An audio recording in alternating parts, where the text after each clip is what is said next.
2024 లేదా 25లో డిగ్రీ లేదా బీటెక్ చదివారా? సాఫ్ట్‌వేర్ జాబ్ కోసం ఎదురు చూస్తున్నారా? అయితే కోడ్ జ్ఞాన్ 100 డేస్ కోర్సులో చేరండి, జాబ్ సాధించండి.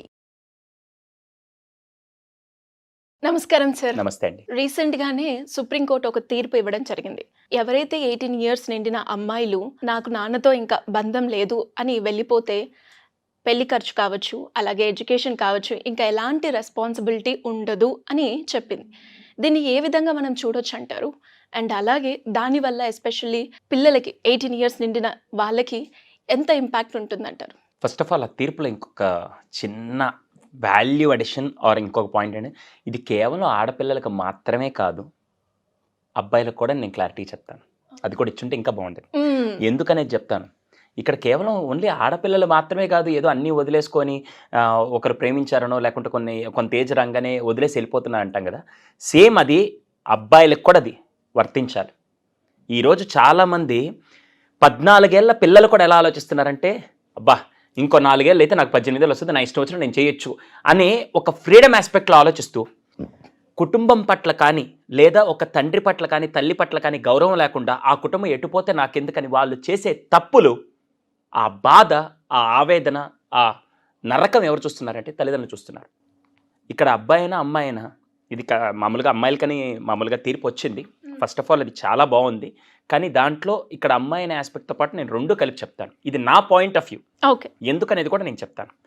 ఇప్పుడు ఈరోజు నేను రెగ్యులర్గా కౌన్సిలింగ్ చేస్తున్నప్పుడు కూడా ఒక 18 ఏళ్ల కుర్రాడు వచ్చి, సార్ ఐ నో ఎవ్రీథింగ్, నాకు ఆల్రెడీ ఫ్రేమ్ వచ్చింది, ఎందుకు వీళ్ళు ఇలా ఆలోచిస్తారు అని చెప్పి ఒక అబ్బాయి అంటూ, అమ్మాయి కూడా ఇంకెలాగో అయిపోయింది కదా. 18 ఏళ్ళు రాగానే ఈ అమ్మాయి ఏం చేస్తుందంటే 18 ఏళ్ళకు ముందు కూడా కొంతమంది అమ్మాయిలు ఏదో చిన్న చిన్న అట్రాక్షన్స్ వల్ల ఎవడో ఈ అమ్మాయి మీద వెనక బ్యాక్గ్రౌండ్ అదంతా చూసి ఆశపడి ఆ అమ్మాయిని ముగ్గులోకి దింపి నాకు ఆస్తి వస్తే బాగుంటుందని చెప్పి ఆ ఆస్పెక్ట్లో ఆలోచిస్తూ ఈ అమ్మాయిని, మీకు కాన్సెప్ట్ అర్థమైంది. ఎప్పుడైతే వీడు బ్లాక్మెయిల్ చేసి ఏదో ఒకటి చేసి అమ్మాయిని ట్రాప్లోకి తీసుకొని వచ్చి కేవలం అటుపక్క ఈ అమ్మాయిని పెళ్లి చేసుకున్నా లేకుంటే నాకు లైఫ్ టైం సెటిల్మెంట్ అయిపోతుంది ఎందుకంటే వాళ్ళు బాగా రిచ్ అని చెప్పి అలా ఆలోచించినప్పుడు ఈ అమ్మాయి వాడి మాయలో ఉండి ఏది వాస్తవం అది తెలుసుకోకుండా తల్లిదండ్రుల ప్రేమని 18 ఏళ్ల లోపల ఆ ప్రేమనంతా మర్చిపోయి ఆ ట్రాప్లో వచ్చేసరికి తర్వాత రియలైజ్ అయ్యేసరికి ఇవి నాశనం అయిపోతుంది. ఆ టైంలో ఏమంటుందంటే, ఇప్పుడు ఎలాగో నేను పెళ్లి చేసుకున్నాను, నాకు రావాల్సింది చేస్తే నేను వెళ్ళిపోతా, ఇప్పుడు నువ్వు ఎలాగో ఇన్ని రోజులు పెంచావు, నువ్వు సంపాదించావు, నా ఆస్తి కూడా నా వాటా ఉంటుంది కదా, 2 పిల్లలు ఉన్నారు కాబట్టి అన్నయ్యకి ఎంత ఇస్తావు నాకు అంత ఇవ్వాలి కదని వాటా గురించి మాట్లాడినప్పుడు బాగా గుర్తుపెట్టుకోండి, కుటుంబం గురించి మాట్లాడుతున్నారు లేదా హక్కుల గురించి మాట్లాడుతున్నా అంటే కుటుంబ బాధ్యత తీసుకోలేని వాళ్ళకి దాంట్లో హక్కు అడిగే అర్హత కూడా వాళ్ళకి లేదు. ఇదే ఆ తీర్పు కూడా. కుటుంబ బాధ్యత అంటే ఏంటి? 18 ఏళ్ళు కూతుర్ని చూసుకున్నారు కాబట్టి వాళ్ళకి తెలుసు ఎలా చేయాలి ఏంటని. కానీ అదే ప్రేమని అదే తల్లిదండ్రుల పౌరువుని రోడ్డు మీదకి తీసుకొచ్చి పెట్టేసి వాళ్ళకి నరకం చూపిస్తూ వాళ్ళకి బాధనిచ్చే వాళ్ళకి ఆస్తిలో కానీ లేకుంటే విషయాల్లో హక్కు అడిగే అర్హత ఎక్కడుందండి? ఫస్ట్ ఆఫ్ ఆల్ ఇది అబ్బాయి అయినా అమ్మాయి అయినా 200% కుటుంబ బాధ్యతని పరువుని తీసుకోలేని ఏ ఒక్కరికి ఆస్తి తీసుకునే హక్కు లేనే లేదు. 200%. ఇది మాత్రం చాలా తీర్పు మాత్రం చాలా బాగుంది. ఎవడైతే కుటుంబ బాధ్యత తీసుకోడో వాళ్ళకి ఎవ్వరికీ కూడా తీసుకునే హక్కు అయితే అడిగే హక్కు కానీ దాన్ని ఎక్స్పెక్ట్ చేసే అర్హత కూడా వాళ్ళకి లేదు. ఈ రోజుల్లో చాలామంది తల్లిదండ్రులు చూస్తే మీరు చాలా సందర్భాల్లో మాకు వచ్చే కౌన్సిలింగ్ కేసులో రెగ్యులర్గా ఇదే వచ్చి పాపం వాళ్ళు ఏడుస్తుంటారు, మా అమ్మాయి ఇలా చేసి వెళ్ళిపోయిందండి, మా అబ్బాయి ఇలా చేసి వెళ్ళిపోయాడని చెప్పి ఏడుస్తూ ఉంటే ఆ నరకం ఎలా ఉంటుంది?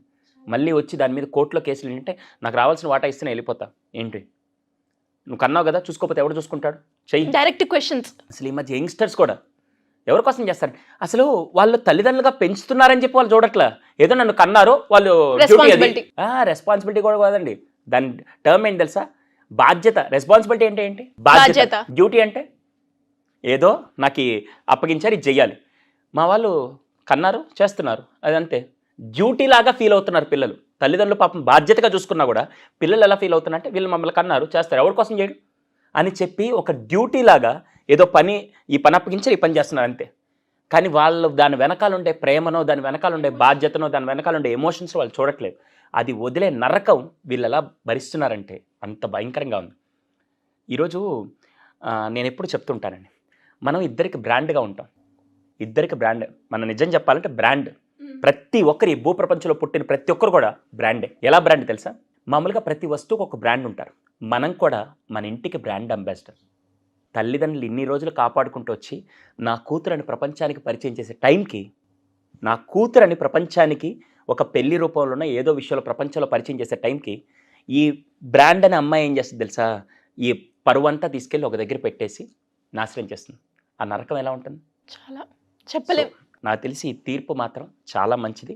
దయచేసి మీరందరూ వీలైతే కుటుంబాన్ని బాధ్యతగా తీసుకొని, కుటుంబ పరువుని బాధ్యతగా తీసుకున్న ప్రతి ఒక్కరికి ఆస్తికని ఏ విషయంలో అడిగే హక్కు ఉంటుంది. కానీ ఎవరైతే అవి తీసుకోకుండా తల్లిదండ్రులకి ఆత్మ అంటే వాళ్ళ ఆ బతికుండంగానే చంపేసే విధంగా చేస్తూ, లేకుంటే బతికుండని నరకం చూపిస్తూ, ఆ ఆత్మ ఘోషని లేకుంటే ఇంకా భయంకరమైన వాళ్ళు బాగా లోతుగా ఆలోచిస్తే ఎందుకురా ఇలాంటి కూతుర్ని కన్నావు అనే స్టేజ్కి కూడా చాలామంది పిల్లలు వాళ్ళ తల్లిదండ్రులను తీసుకెళ్లారు. ఆ సిచ్యువేషన్ వస్తే మాత్రం మీకు అడిగే అర్హతే లేదు. హక్కు కాదు, అర్హతే లేదు ఫస్ట్. ఇది చాలా చాలా ఇంపార్టెంట్. ఇది అమ్మాయిలైనా అబ్బాయిలైనా 200% కుటుంబ పరువుని బాధ్యతను తీసుకున్న వాళ్ళకి మాత్రమే నాన్నగారి దగ్గర నుంచో లేకుంటే తండ్రి కానీ తల్లి దగ్గర నుంచి మీరు అడిగే అర్హత మీరు పొందినట్టు, లేకుంటే లేదు. ఈ తీర్పు వల్ల పిల్లల్లో ఎలాంటి చేంజెస్ అన్న మనం చూస్తామా? అండ్ అలాగే పేరెంట్స్ వైపు నుంచి మనం ఏ విధంగా ఆలోచించవచ్చు? అంటే ఇన్స్టెంట్గా వాళ్ళ రియాక్షన్ ఎలా ఉంటుందంటే, ఓహో ఇప్పుడు వీళ్ళకి సపోర్ట్. ఇంతకుముందు రోజున మీకు గుర్తుందో లేదో, 18 years వస్తే పిల్లల్ని వాళ్ళు ఇష్టం వచ్చినట్టు చేసుకోవచ్చని కోర్టు తీర్పు అవుతుంది. ప్లస్ 22 years వస్తే మామూలుగా వీళ్ళు పెళ్లి చేసుకోవచ్చు. 18 years వస్తే ఓటు హక్కు వస్తుంది. 18 years వస్తే డ్రైవింగ్ చెయ్యొచ్చు అని ఎప్పుడైతే వీళ్ళకి తెలుస్తుందో, వీళ్ళు ఏం చేస్తారంటే 18 years రాగానే, నాన్న నువ్వు ఇప్పుడు ఇంకా చెప్పాలి, నాకు తెలుసు, నాకు డ్రైవింగ్ లైసెన్స్ తీసుకొని నేను చేసే హక్కు నాకు వచ్చేసిందని చెప్పి మాట్లాడుతుంటారు. ఎందుకంటే వాళ్ళకి ఒక పవర్ ఉంది కాబట్టి మాట్లాడుతుంటారు. ఇప్పుడు ఈ విషయంలో తల్లిదండ్రులకు ఒక పవర్ వచ్చింది. ఇంకోసారి ఎవరన్నా వచ్చి లేనిపోని బిల్డప్లు ఇచ్చి నాకు ఆస్తి ఇమ్మంటే, నువ్వు నా పరువునే కాపాడలేదు, నీకు నా ఆస్తిని అడిగే హక్కు ఎక్కడుంది అని తల్లిదండ్రులకు ఒక స్ట్రాంగ్ బాండ్ వచ్చింది. ఈసారి కనీసం ఇలా అయినా ఎవరైనా 100లో 1000లో 1,00,000లో ఒక్కరైనా ఆలోచించి నేను కొద్దిగా బాధ్యతగా ఉంటే నాకు కావాల్సిన భవిష్యత్తులో దక్కుతున్న ఆశతో అయినా చేసేవాళ్ళు ఎవరైనా ఉంటారేమో చూడాలి. మేబీ ఇన్ ఫ్యూచరిస్టిక్ ఆస్పెక్ట్లో నేను చెప్తే. అలా కాకుండా సెకండ్ తల్లిదండ్రుల ఆస్పెక్ట్లో మాట్లాడితే మాత్రం మేబీ వాళ్ళు ఏ తల్లిదండ్రులు కూడా నేను నీకు ఒక 10 లక్షలు ఇస్తాను నా పరువును కాపాడు, లేకుంటే నేను ఇంత ఆస్తి ఇస్తాను నా పరువును కాపాడు ఏ తల్లిదండ్రులు కోరుకోరు. కానీ వీలైనంత వరకు మాకు హాని కలిగించకపోయినా పర్లేదు, మాకు సంతోషం కలిగించకపోయినా పర్లేదు, కానీ ఇన్ని రోజులు నీ మీద పెట్టుకున్న నమ్మకానికి ఆ బ్రేక్ చేస్తూ మా గుండెల్ని హర్ట్ చేయకుండా జాగ్రత్తగా చూసుకో తల్లి అని కోరుకునే తల్లిదండ్రులు మాత్రం మన భారతదేశంలో ఉన్నారు. ఆ ఒక్క ఆస్పెక్ట్లో వీళ్ళు కొద్దిగా ఆలోచించగలిగితే చాలు.